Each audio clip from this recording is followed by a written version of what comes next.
cierre de nuestras válvulas auriculoventriculares y semilunares. También, por la vibración que estos van a producir al dar su cierre. Y son muy importantes en la práctica médica porque nos pueden indicar alguna insuficiencia valvular o alguna estenosis valvular. Y estos van a estar muy relacionados a lo que es la área precordial o área cardíaca, que ya se había explicado, porque está muy relacionada con lo que es la parte ventral del tórax. Y también está relacionado tanto con los focos por los ruidos que se van a auscultar. Bueno, yo les voy a hablar de lo que son los ruidos cardíacos.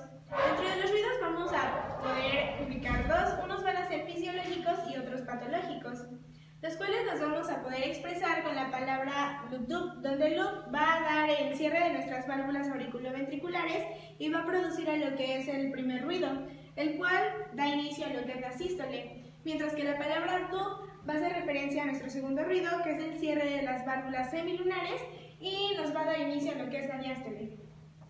Como ya lo había mencionado, el ruido 1 va a ser provocado por el cierre de las válvulas auriculoventriculares, pero va a haber un desdoblamiento fisiológico. Esto quiere decir que una válvula se va a cerrar antes que otra. En este caso, la mitral va a cerrar antes que la tricúspide. Sin embargo, en este sonido se va a poder escuchar como un solo ruido. Mientras que nuestro segundo ruido va a ser el cierre de las válvulas semilunares. Y aquí también va a haber un desdoblamiento, en la cual la aórtica va a cerrar antes y con mayor fuerza, y la pulmonar va a cerrar después y va a ser más débil, en lo cual sí se va a poder escuchar la diferencia de los ruidos, donde va a ser primero el cierre de la aórtica y después el de la pulmonar. También tenemos el tercer ruido, que lo podemos ubicar después del segundo ruido y se va a poder escuchar con el foco mitral. Tenemos que va a coincidir con el final de la fase de llenado ventricular rápido. Y este puede ser tanto fisiológico como patológico. Fisiológico porque podemos escucharlo en mujeres embarazadas, en niños y hasta en adolescentes sanos. Este se puede dar en pacientes que tienen ventrículos dilatados o llenado ventricular rápido aumentado.